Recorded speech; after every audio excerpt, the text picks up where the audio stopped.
Hello and welcome to another episode of the Maxi-Geek Show. Today is Friday, August 5th, and this is the real episode number 30. Unlike last week when I said it was episode number 30, that was actually episode 29. So we are doing a bit earlier this week, just things on afterwards. It's been a fairly quiet week, as I've said in the last few. It's just that time of year where things are quite a bit, less chaotic at the moment. Come the end of August, like when Gamescom is on, we start moving into the September period where we'll see a lot more games starting to release. Things will change, but for now things are pretty quiet on most fronts. In terms of news, there's been some big stories. There's been a lot of little stories, a lot of updates. Seasonal content drops, all that sort of stuff. Obviously, there was like the news earlier today that Koch Media is changing their name to Plaion, Plaion. Honestly, it's a silly name and it is a horrible logo. But hey, I'm not a multi-million-dollar company, so what do I know? We're not going to talk about that because we don't get into the business stuff. Same reason we don't talk about how many consoles Nintendo or PlayStation sell, or how many copies of Far Cry that Ubisoft managed to ship in the quarter. Right? We don't talk about that here because it's not what we do. We do, however, talk about new things like the new trailer and release date for Andor. So earlier this week, during the middle of the week, Diego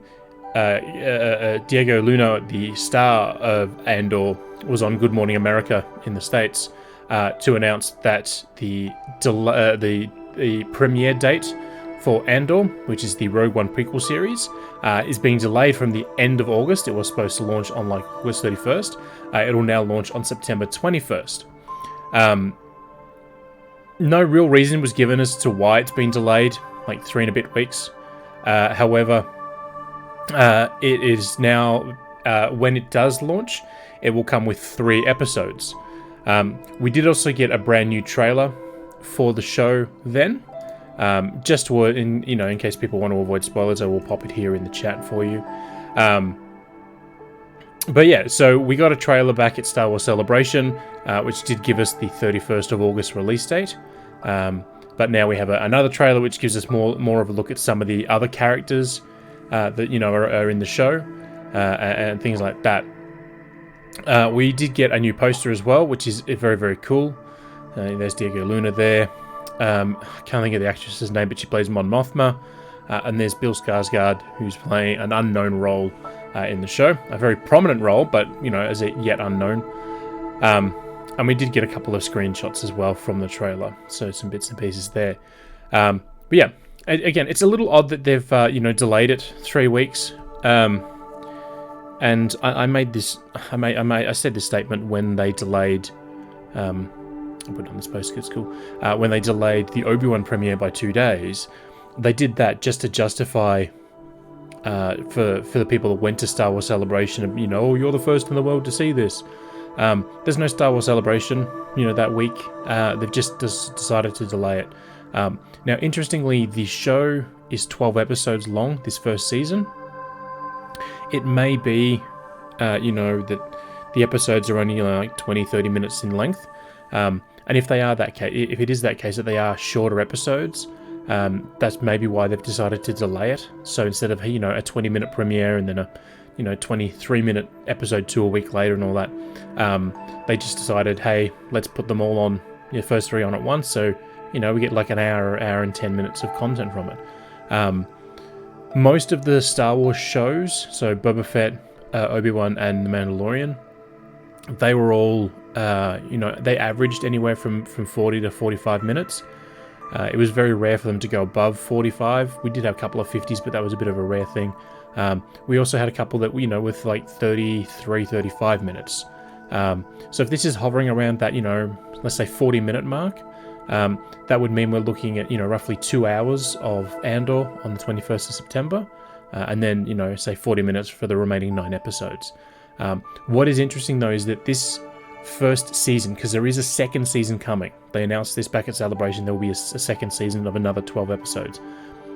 This first season is going to be it's going to be a very self-contained timeline. whereas the second season will be very sped up, and then the end of that second season will tie directly into the events of the Rogue One movie. So this is definitely, how the rebellion was born, not so much born, but how it sort of gained its ground and all that sort of stuff, and go from there. I do like the fact that, we're getting sort of I'll put it this way, like a meatier chunk of content from Disney Plus. Like, as much as I like the Marvel shows and the Star Wars shows and all that other thing, some of the documentaries, they're all honestly pathetic in their length. Now, this is coming from someone who's grown up on, TV where, a season will be, 20 or 22 or 24 episodes, in length, and you'll get, shows that are 40 minutes in length as well.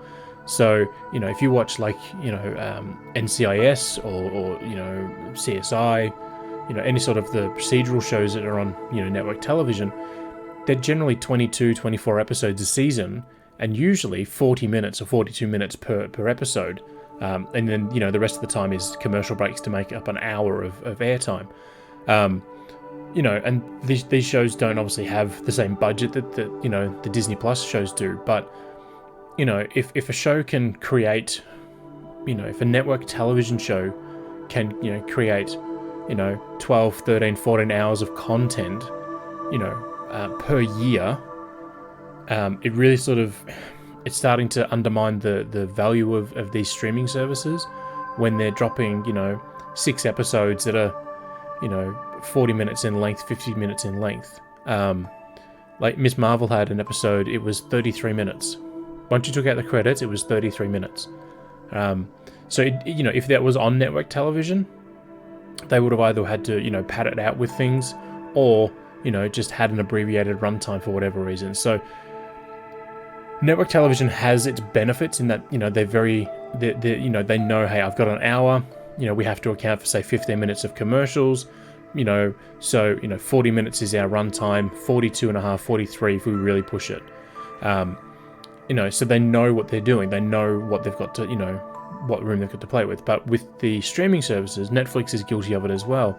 There is no set time, right? They don't have to, fit in a commercial here or there, or, start at the top of the hour and run through to the top of the next hour. So, they know exactly how long these shows need to be in order to fit in the gap that they're given, which is great. But the streaming services don't account for that because they don't need to. So if an episode only is, 30 minutes in length because they cut stuff out or, they trim things down to make everything flow better, too bad, so sad for the viewer. In the same sense, though, we've seen episodes, so the Orville, it was a network television show on Fox in the US. It was produced by them. It had 2 seasons, and then after the second season, Hulu picked it up and said, hey, we're going to bring it across to Hulu. The average length of the episodes for season 3, which just finished this week, was an hour and 20 minutes. And that was the average. There was one that was like an hour and 40 minutes. It was essentially a movie, but it was billed as a TV show, right? So they made proper use of the time because they were like, we know what we can do. We know the stories we want to tell. Whereas these things are all the same. They're all trying to fit, Miss Marvel was trying to fit the birth of a character, setting up the world that she comes from and all that sort of stuff, and still have it fit within 6 episodes. And I won't get into the reason I don't like the length of the Marvel stuff here, but we've seen it with Star Wars, like I think Mandalorian Volume 1 and Volume 2 were both 8 or 9 episodes. Boba Fett was 8 or 9 episodes as well. But, there were 2 episodes of Boba Fett where there was one episode where he wasn't in it at all, and there was another episode where he was only in it in the end for like 30 seconds. So, yeah, I'm cautiously optimistic for Andor purely because, we know it's 12 episodes, so, the team behind it obviously know they have a story they want to tell. The fact they're getting a second season, hopefully that means more, in terms of bringing everything together, to make sure that, the people are aware of exactly what the show's going to try and provide. Whether or not it works out that way, we honestly will have to wait and see. We're now we're now, you know, it's a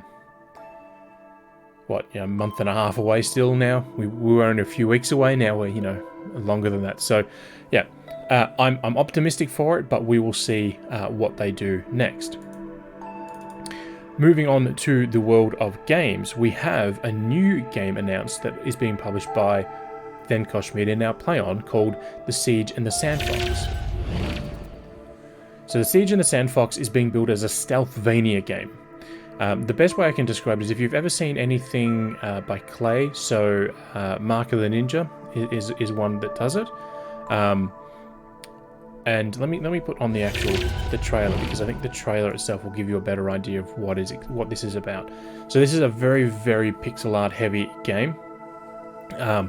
It reminds me a lot of Mark of the Ninja, but if you're crossing that with, say, the original Prince of Persia titles by Jordan Mensah. So you know, there's sort of the Metroidvania stuff with the map and everything. The jumping and the combat, well, not so much the combat, but the jumping, the platforming seems very Prince of Persia. But you know, the traps and platforms, you know, hanging down, all that sort of stuff is very Mark of the Ninja. So this was announced earlier in the week. It is coming to PC next year. Outside of that, there's no set date for it. But I just think it looks like a fantastic game visually. You know, I see it all the time. There are games that will do, you know, they'll go all in on the visuals, but, you know, the gameplay suffers, or they'll go all in on the gameplay and the visuals are very basic. This seems to be bringing sort of everything together. How it shapes up, we'll have to wait and see, but it does look very, very cool, you know, from my point of view.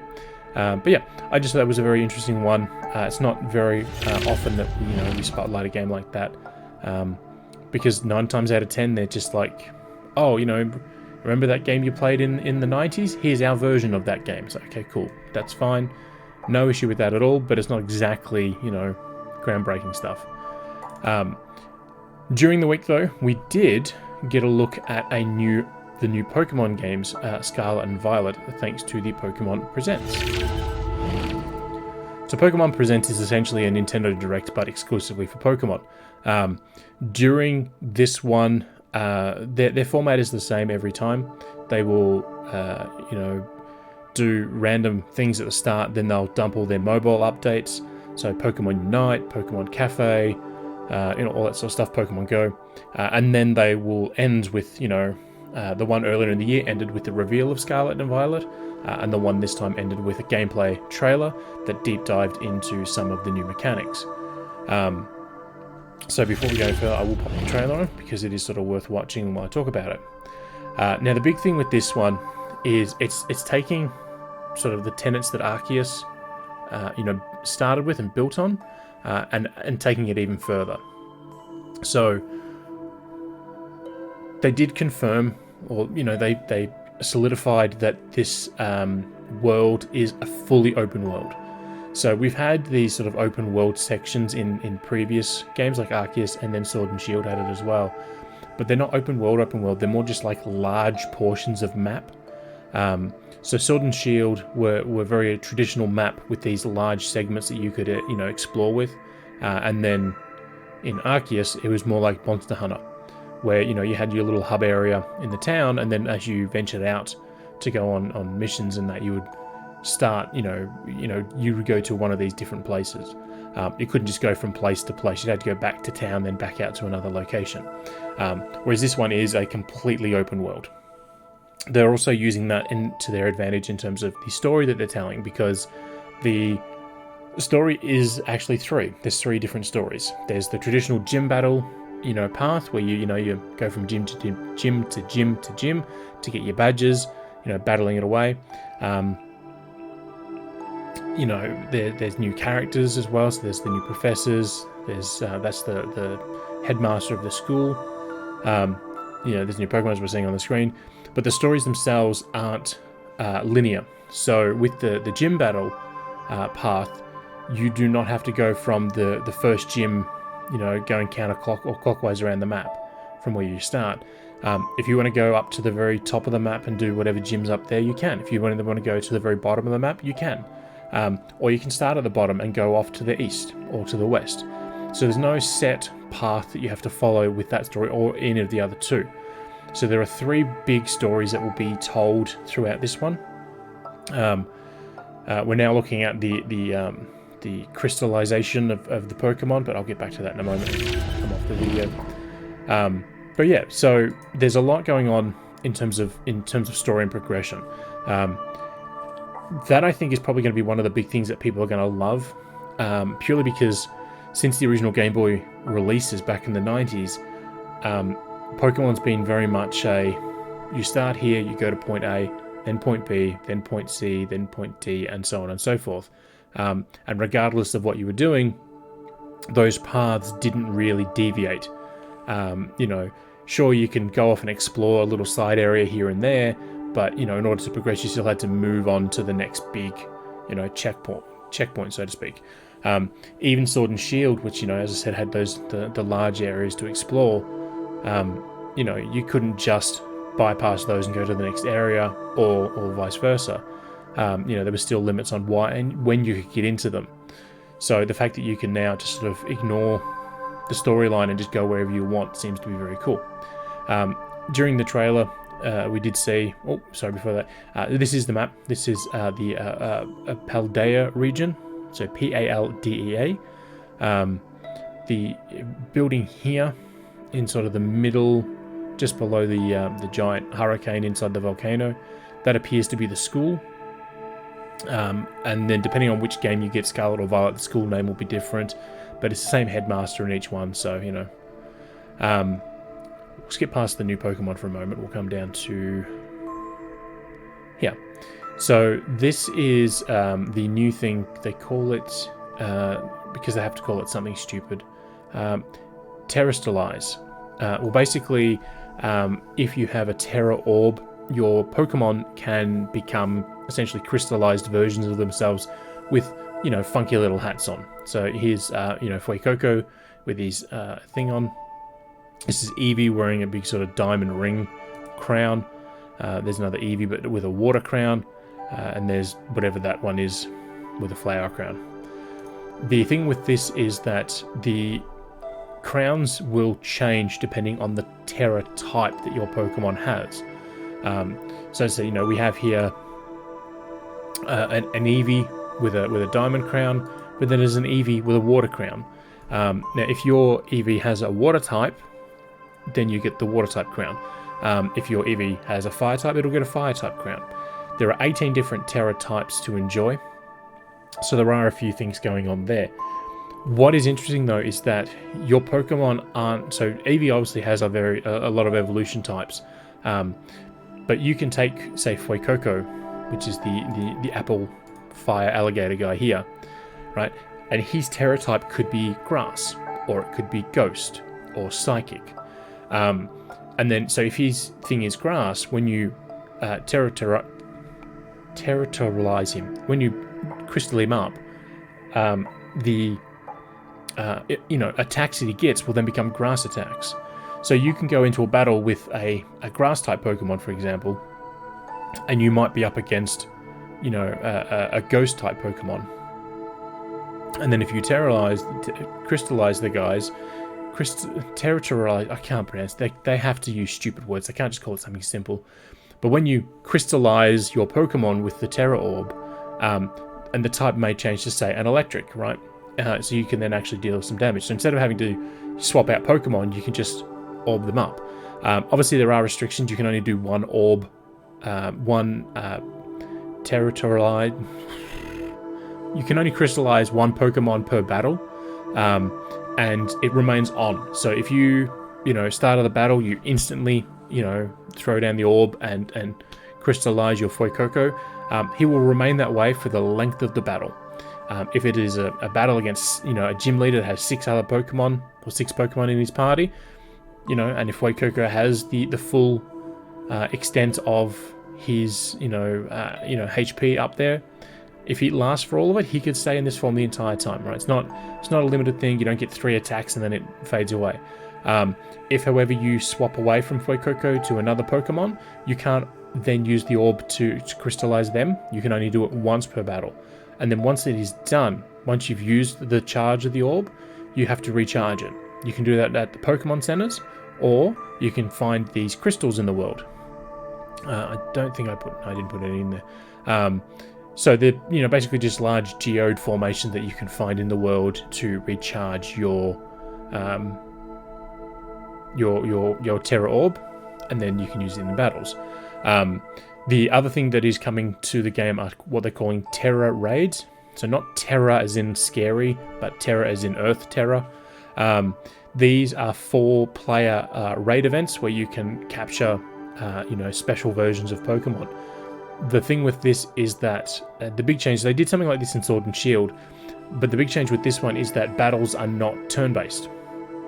And when I say not turn-based, you can, if let's say you want to be a healer, you want to focus on keeping the other Pokemon alive, or, in battle for the length of it, if somebody's health drops down, you don't have to wait for your turn to roll around to try and heal them. You can just heal them. You only get one go before everyone else has to select their thing, and then they all play out. You can't just keep spamming attack or heal or what have you. But you no longer have to if you just had to go, you're not going to sit there for 5 minutes waiting for the next person to choose their move, and then the next person to choose their move, and then the next person, and then the enemy Pokemon. So that will be changing things up in a good way. In terms of Pokemon that were revealed, we got a few more. So we've had a few in the reveal.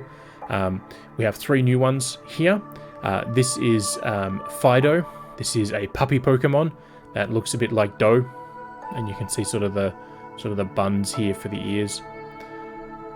Then we have the Palladian version of Wooper, or Wooper, however you want to pronounce it. So the version of this one is that he is covered in this, not a negative substance, but like a film of thing, which makes him a bit of a poison version. And this is Satitan, and Satitan is a big a whale type Pokemon that sort of lives on land. We also got new details about Koraidon and Miraidon. Miraidon. So Koraidon is the red one, which is the version you'll get in Scarlet.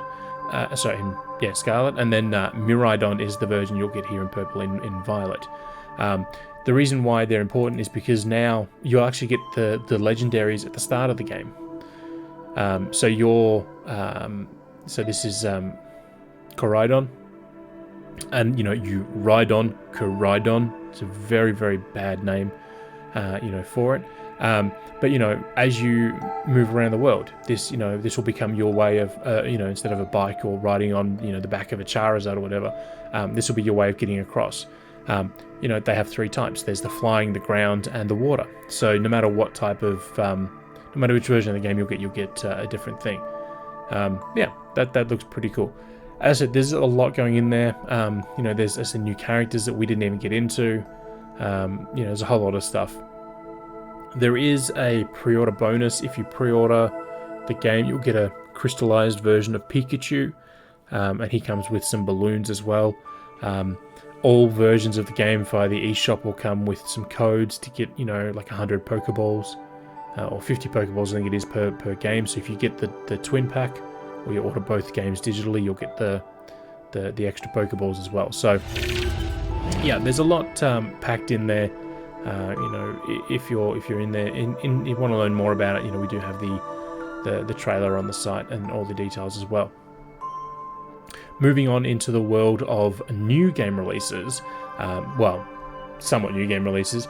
Behaviour Interactive, the folks behind Dead by Daylight, hosted their first ever showcase the other day, where they revealed new details about Dead by Daylight's upcoming 25th chapter, which is all themed to Resident Evil, along with a new mobile game for Jurassic Park or Jurassic World, and a few other things as well. One of them is the brand new game called Meet Your Maker. So Meet Your Maker is a different game in that it is a creation game and a survival game. And what I mean by that is that you're tasked with building your own, they call them a maze, I call it a labyrinth. A maze is generally one level, a labyrinth is multiple levels. But you're tasked with building your own labyrinth-style location. So where's the... Here. So as you build, you're not restricted to, shapes or patterns that you have to follow. And the reason why you want to do this is because you've been tasked with protecting, unaltered genetic material for humans. So this is set in apocalyptic, in a world of Earth that has gone bad. Humans have vanished, but there's an AI called Chimera that is overseeing, sort of the repopulation of the human species.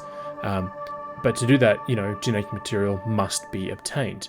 But it must be untouched genetic material, and that's the big thing. With the game, though, there's two parts of it. The first part is obviously the building of your labyrinth, where you will place traps, put in enemies and beasties, like here, to have, them protect your path. But then the second half is you will head out and you will start to raid other people's labyrinths. So, if you've had a long corridor like this one, and at the end of it there's a big pit that drops into a thing of spikes, somebody else can do that same corridor, but instead of a pit, it may be a big pressure plate that, that drops from the ceiling and tries to squish you. So that's the big sort of thing for it. It's interesting, if I put on this overview trailer, it's interesting because it's not just a building game. It's not just a, essentially a roguelike where you have to keep going to try and get to the top of a singular tower. As long as people are making, levels, there's always new levels to run through, new levels to try and enter. So you're seeing here, a lot of traps being triggered, as I said, combat as well. But because the levels, when you're in the raiding portion, all play out in first person, there's, it's all sort of around you and surrounded you. So, there are portions where you're outside and everything, and as you can see here, there's a big sort of open space. But when you're in these corridors, they're, very narrow corridors, which is the whole point of it, is, to protect your base's version of, the untouched genetic material. It does look interesting. I will pop the story here in the chat for people who want to check that out later. The reason why I say it's interesting is because it's not quite like anything that I've seen before. So we've had games in the past where, it's, these maps are auto-generated and can you survive to the end? So like Phantom Abyss is a game that's coming out of early access later this year. That's very much, hey, every time you jump in to play, it'll randomly generate a new run. So, you might have the same starting room, but, the elements in that room will be different. And then the room it connects to will be different. So, we've had plenty of games like that. We've had plenty of, base building games, where you have to protect your base from things that want to, break in. But I don't know there's ever been any sort of game that does both. So that's probably the thing to be a bit cautious of, is because, we have these games where, they focus on one aspect and they focus on it very well. But when a game tries to split focus and become two different games, and I'm not talking about like an action-adventure game, it can be an action game or an adventure game, like the Legend of Zelda series is considered an action-adventure or an action RPG, and it does very well. The most recent, like Final Fantasy VII Remake, that would be considered an action RPG. Even though it is a role-playing game, it's not a traditional role-playing game, right? It's a very fast-paced version of it. But that's like a genre in and of itself. But I'm talking about where you would have, say, if Mario Kart had you creating tracks first before you were allowed to race. They would be two very distinct gameplay systems. And we generally don't see a lot of games do that. We'll see games that have like a level editor, that you sort of unlock as you play through. You'll unlock new elements, but that's never really the focus of the game if your whole purpose is to run through things. So it'll be interesting to see how this one shapes up, purely because, it is focusing on both aspects equally. you could just do nothing but raid other people's bases. They've not said that you have to build your own base. I highly expect they will, require you to at least try. But if your material is stolen, does that matter? Who knows? We honestly don't know because they've not told anything about it. Again, it is just a new announcement, but it is going to be a while before that one's out. It's coming out sometime in 2023 for PC, Xbox and PlayStation platforms, but there is no set date for it. Something we did get a date for during the week is Tactics Ogre Reborn. And that is finally we got that trailer, we got that confirmation. So this game leaked on the PlayStation Store like 6 weeks ago. The whole listing was up, the game was available to download. Shouldn't have been, but it was. We've seen it be rated in multiple countries. It was rated here in Australia earlier in the week.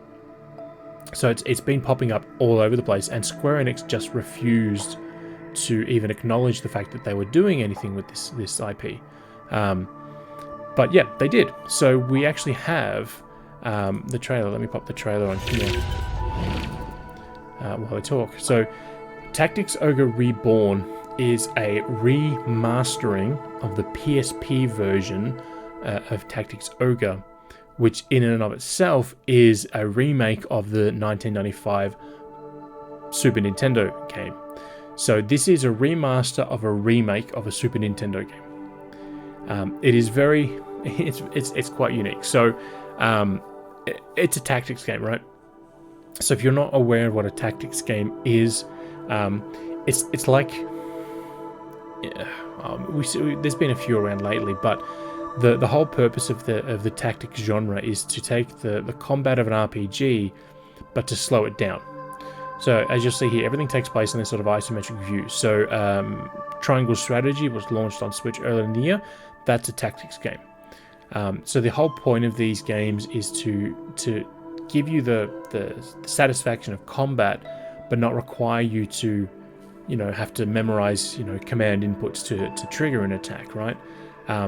But it's all more about the decision. It's about, making a tactical choice, right? If you move your character from the bottom of the screen to the side of the screen, that may give you an opening to shoot somebody else above, but it also may make your character open to attack from somewhere else. So it is very interesting. What is kind of cool, let me go back to the thing here, is that we do have a few ways of getting the game. So the game is coming out on November 11th, and it will be coming to both PlayStation 4 and PlayStation 5, Switch and PC. The console versions, so PS4, PS5 and Switch, are getting retail releases, so you'll be able to pick them up on disc or cart, depending on your platform. However, all the platforms that start with P, so PS4, PS5 and PC, will have a digital deluxe version that they can get, which just comes with a soundtrack. So yeah, there's a lot sort of going on with it. See if I can find a screenshot. There we go. So with the combat, as I said, it's all about what you're looking for. So you'll see here this yellow thing. That's sort of the area that you can attack from where you're standing. So if you've ever played Advanced Wars, it's sort of very similar to that. Yeah, I don't know. I don't know what to say about it. If this was just announced out of nowhere and we'd not seen any leaks on it, then sure. The problem that I have with this is that they're smoothing the visuals down. There's a screenshot. Right, so this character here is supposed to look like this. This is the realistic version. This is sort of the in-game version of it. But his hair looks kind of like bread rolls, right? Because they smoothed down the pixel art to make it, HD version, right? Yeah, it just doesn't work for me. We saw it with Mega Man Battle Network on the Indie World Showcase that was recent. There's an option to enable smoothing. This appears to be on all the time, which is not really what many people were after, because it doesn't look that great. And I know some people would prefer just to play with the original pixel stuff. So to each their own, I suppose. But it's nice that after multiple leaks and ratings that Square Enix have finally confirmed the game's existence. Moving on, where this is the first episode of the month, so we're going to run through sort of the biggest games coming out this month in our monthly games coming out this month article that we put up at the start of every month. And I just realized I said month a lot then, so I apologize for that one. As this is the 5th of August, there's been a few days already in this month, so some of these games are already out. But earlier this week we had Frogun released for all platforms. It is very PS1 visuals. Sort of it's a 3D platformer that evokes sort of the PlayStation 1 early 3D games. People are okay with it. They're not ranting or raving about it, but it is what it is. Already as well, we also had the release of South of the Circle. This is the console version of it. The game is out on mobile devices and has been for a while. But this is, coming out to PC and PlayStation and Switch and Xbox and all that. Just launched yesterday was Sword and Fairy Together Forever for PS4 and PS5 from East Asia Soft. It's very much it's kind of like a Dynasty Warriors-ish sort of combat. Not exactly that though. So you're not facing down 100 enemies, at once, but it's that sort of style of combat where it's very fast and frenetic. Hopefully they show it in a moment. This is a gameplay overview, so it should. It's different in that it's made by a Chinese team, which we're starting to get a lot more games coming out of China, which I'm excited for because some of them are very, very cool. But they're focusing on more of the sort of Chinese mythology. So all the characters, they have Chinese names and everything, so don't expect to see Bruce and Stella. But it's just very, very interesting that it's sort of got that Dynasty Warriors combat system, but it's in sort of a more traditional RPG, action RPG, gameplay. So it looks interesting. But that one, as I said, is out already, and also announced earlier in the week. Late last week. It was releasing this week is Hindsight from Annapurna Interactive, and that's for PC, Switch, and Mac. Generally, when we say PC here, we mean Windows. Bruce is a very unheard of Chinese name, Tabs. It's very, very unheard of. If it was Brucey, then probably not. And I get what you're talking about. So Hindsight released as well. And then today we saw the release of Gigabash for PC, PS4, and PS5, which is sort of a kaiju battler. Next week, we'll see the release of 2 Point Campus, finally. The Maxi-Geek review that will go up tomorrow morning. I was going to put it up tonight, but I've been sidetracked with things, so that'll go up tomorrow morning. This was due out back in April, but they delayed it in order to release it on all platforms at once. So it's nice that they're doing that. So that is coming to all the platforms on Tuesday. It is also launching in a Game Pass for both PC and console. So if you have Game Pass for Xbox or PC Game Pass, that'll be there. 2 days later, on August 11, we'll see Arcade Paradise released for all platforms. This is a bit of an interesting one because it's not really a game, but it's a game about managing an arcade. But it's not an arcade management because you actually can play the games that are in the arcade. So it's a little, it's kind of hard to describe, but it does look very, very cool. Also on the 11th, we will see the release of Cult of the Lamb. Now this is coming to Switch, PC, Xbox, and PlayStation. This is a roguelite, management game. When you're in camp, you'll be, managing, assigning people to tasks, building, cooking food, and all that sort of stuff. And then when you're out of camp, you'll be in a roguelike sort of adventure where, levels randomly generate. There's a lot of stuff going on in that one. Also on the 11th, we'll see the release of Rumbleverse for PC and PlayStation and Xbox. This is a free-to-play multiplayer brawler. It honestly, I'm not convinced this one's going to do anything. Not because it's a bad developer or bad idea. I just think it's another free-to-play game from Epic. Epic are publishing it, but it's another free-to-play game that it's character-driven. When I talked about this a few weeks ago, I mentioned Knockout City. And Knockout City at least had the dodgeball mechanic going for it, but this is just a you know, relatively simple brawler. There's nothing sort of fancy going on with it. But yeah, it just doesn't, I don't know, there's just something about it. It just doesn't look like it's going to do anything. The fact that it is free to play means, you know, it's not going to cost you anything to give it a go, but at the same time, there's been nothing that they've sort of said about this that's going to be like, hey, okay, you now need to give this game a go. So, you know. Interestingly, though, it is Iron Galaxy who are the developers for this one. They have been assisting with development of Fortnite content for a number of years. So it's interesting to see them sort of moving off to their own, you know, IP for the first time in a while. Next Friday, we'll also see the release of Marvel's Spider-Man Remastered for PC. So this is just the main Spider-Man game. The Miles Morales expansion will come later in the year.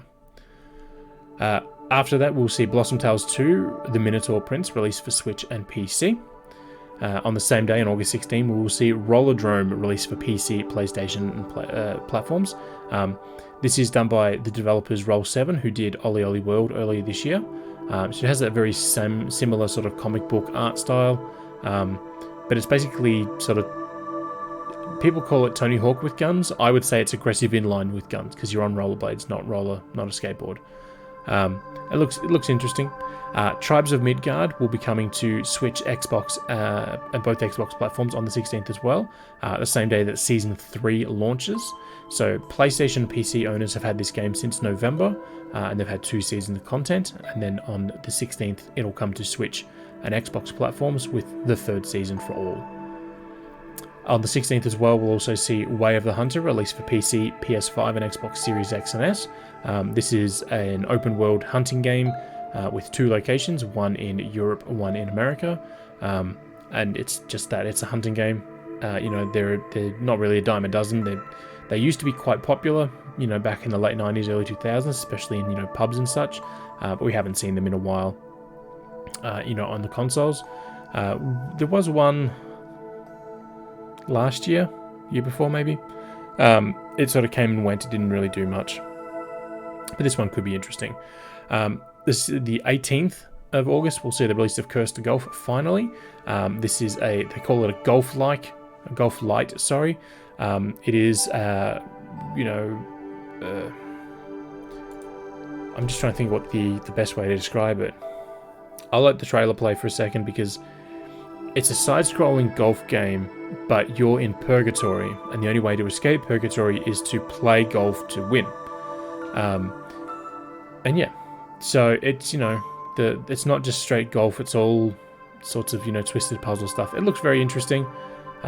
It's done by the folks at Thunderfall. They're publishing it, so, you know, the folks that did Lost in Random and SteamWorld, you know, Dig and all that sort of stuff. The 18th will also see the release of RPG Time: The Legend of Wright for Switch and PlayStation 4. This launched either late last year or early this year for Xbox and PC, so it's just now coming to more platforms. After a slight delay, Thymesia will release for PC, PS5, and Xbox Series X and S on the 18th, and that is just, it is a Souls-like experience set in a world where you are a doctor, and your weapons are the way of sort of curing illness in people. I know it doesn't sound that interesting when I say it like that, but that's sort of the general gist of it, and that's why you're dressed like that. That's why your weapons have this sort of glowing impact onto, you know, people or to creatures. But yeah, it does look interesting. Again, another game developed out of China. They've taken their time with it. They didn't rush this one through. So yeah, it looks interesting there as well. On the 19th, we'll see. Yeah, there's a lot of games coming out, Tabs, and this is sort of the thing. Normally, you know, August is a quiet month, but, you know, we've had just a number of delays that have sort of made it a little bit more, you know, exploded more than normal. So on the 19th, we'll see the release of the, you know, next installment of Madden for, you know, all the platforms but Switch, because EA for some reason do not want to put Madden on Switch at all. What is interesting about this one is there's no cover athlete this year, because John Madden, who essentially created the series, passed away late last year. So in sort of honouring, you know, his contribution to the sport of American football, they put him on all the different covers. So the reason why he is so well known in the sport is because he was a player for many years. When he stopped playing, he became a coach. Won a couple of Super Bowls as a coach as well. Then he went into broadcasting of on TV. So if you've ever seen any sport really where they draw on the screen to say, hey, the guy was here and he went down to here, or they hit the ball and all that sort of stuff, that was him. So he came up with that idea to say, this is what I want to do. I want to do this, and then they did it. And then he went to Electronic Arts and helped develop the very first Madden game. And he was involved with that series for a number of years before he sort of stepped away. So they've been doing things on their own for a number of years now, but in sort of in memoriam of his passing there, celebrating his achievements and his life, in this year's release. August 23rd will see the release of 2 Fallen Legions games for PC, Xbox, and PlayStation 5. Now these are on PS4 and Switch already, so this is just coming to more platforms. So we'll see Fallen Legion's Revenants and Fallen Legion Rise to Glory, both coming on August 23rd. Also on August 23rd will be Saints Row, the reboot of the popular series. That one's coming to all the platforms except Switch. It is a very large world with a lot of customization. The thing that I like about it is that your character can be 6'2" and neon green for the first hour, and you might go, maybe that's not the right shade of green that I wanted. At any point you can take your character's phone out, jump into the character editor, make the changes you want, and that's it. You don't have to restart the game. If you picked voice A for the male but you don't really like it, and you were sort of debating between A or B, at any point you can swap to B. Or at any point you can say, instead of voice A male, I'm going to go voice A female, but keep the character design that you have. So yeah, they're very open to customization. On the 25th, we'll see the release of SD Gundam Battle Alliance for all platforms. Now there is a demo available out for all platforms now for this as well, and any progress that you make in the demo will carry across to the full release for that as well. Also on the 26th of August, we'll see the release of Pac-Man World Repack, which is coming to all platforms. Now this is a repack of a game they made 10 years ago to celebrate 20 years ago to celebrate the 20th anniversary of Pac-Man. This is now the 40th anniversary of Pac-Man this year, so they remastered that essential, that PS1 game, and putting it on all the platforms. The only thing with this one is they don't have Miss Pac-Man because of some weird licensing deals. So Miss Pac-Man is not in this. It's called Pac-Mom is the one, the female version of Miss Pac-Man for here. Later in the month or two, we'll also see the release of Soul Hackers 2 for everything but Switch, which is kind of funny because Soul Hackers started on Nintendo platform, but the sequel isn't coming to Nintendo. And then sort of rounding out the month, we'll see Destroy All Humans 2 Reprobed coming to PC, Xbox Series X and S, and PlayStation 5. So no Xbox One or PS4 version game for this one. Which is interesting because the first remake of 1 did go to those platforms and eventually Switch, but this one's just PC and Next Gen only. And then F1 Manager 2022 will be on August 30th. That is different to the F1 game that launched last month. So I went over this then. So F1 2022 or F1 22 is the racing game where you race through the careers and do all the bits and pieces. F1 Manager 2022 is the management side of it. So you will watch races happen, but you don't get to drive in the races. So this is more managing, hiring new drivers, hiring mechanics, signing sponsorship deals, conducting interviews, all the bits and pieces that go along with the management of a team. That's what this focuses on. So if you want the full F1 experience, you'll have to get both games. We'll also see the release of the Teenage Mutant Ninja Turtles Cowabunga collection on August 30th as well. This does have online multiplayer, so the games that require, or the games that offer, co-op play, you can do that online. That's coming to all platforms. And then Tinykin is the last one sort of for the month that in our list here. that is Milo. He's the character. He's come down to Earth to find that there's no humans around, but there are these things called Tinykin. And they are little critters that, do whatever they want in the world. They've never been controlled by anyone in the world, except he has the ability to control them. So there are multiple types. So the green ones are bridge Tinykin, the red ones are exploding Tinykin, the pink ones are like heavy lifting Tinykin. So yeah, there's a few different types around. It is essentially Pikmin, and I don't care what anyone says, it is Pikmin, but with a different art style and all that sort of stuff. So the locations themselves, so I got to play this back in February as part of a preview event. The locations are massive, and there are different things to do in all the locations. So you can see he's using some blue Tinykin here to to connect for electricity. He skates on soap. He has a bubble so he can't fall. But yeah, it looks very, very cool. I said there's the red one that explodes.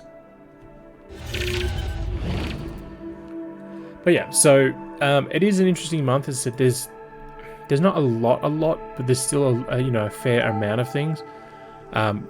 Personally, I've been playing a few of these games. I can't say which ones. I said, we've got some reviews going up over the weekend for things. I'm very excited to see how the Turtles collection shapes out, purely because I do like some of those games. But yeah. As I said, Tinykin, it looks... From what I played of it, it's essentially Pikmin, but instead of it being set in a photorealistic world, it's set in sort of a cartoony version of Earth inside of one house. And I've seen people do speed runs of a demo, and they're like, it's like 30 minutes to get everything done. It's like, no. I put 3 hours into that one room. I got everything done, but I wanted to collect all the bits and pieces that you have to find. What was it? It was nectar. There's nectar all around the place. There was like that popcorn looking stuff. So there's a lot of stuff there to sort of find. And when you collect enough, you can take it back to another guy, and he can make drinks from it to help you level up and unlock new things and all that sort of stuff. So yeah, just a lot of good stuff going on across the board there.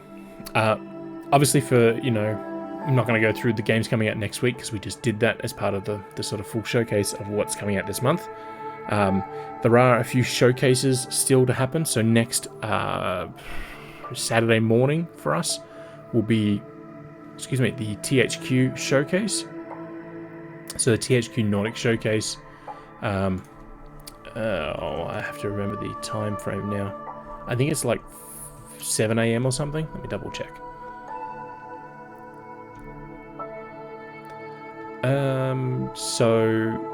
5 p.m. Sorry. That seems a bit weird. But yeah, so there's a THQ showcase this coming week. And then obviously at the end of the month will be Gamescom, and there's the Gamescom opening night live show. Who knows what's going to be in that one. But that's really it for showcases this month. As I said, Behavior Interactive hosted their first one the other day. And then we know in September there will be the Ubisoft Forward event will be happening then. And then we should hear something for Tokyo Game Show, because they do have a lot of panels and that for there. Some of them, like Square Enix, will subtitle some of them. They'll pre-record them and just play them back. Some of them are live that have live translations, and some of them don't have anything at all. They're still watchable, but they don't account for anyone outside of Japan. So we'll see what happens there. But that's us done for another episode of the Maxi-Geek Show. We record these live every Friday. Normally at 7 o'clock. Today we had to start a little bit early, so I do apologise for that change. We'll be back on Tuesday for the next episode of our GamesBond stream. We're playing through 007 Legends. We're kickstarting that one off. We finished off Bloodstone, the session just gone. So we're on game number 12 of 13 for the stream, so we are quickly getting through them. So we're back for more GamesBond on Tuesday, and then back next Friday for more Maxi-Geek Show. If you do want to follow us on the social platforms, just search for Maxi-Geek. We're on Facebook, Twitter, and we do have a Discord as well. All the details for that will be in the various notes on the platforms that the show goes on after this. Otherwise, we will catch you next time we're online, and until then, happy gaming.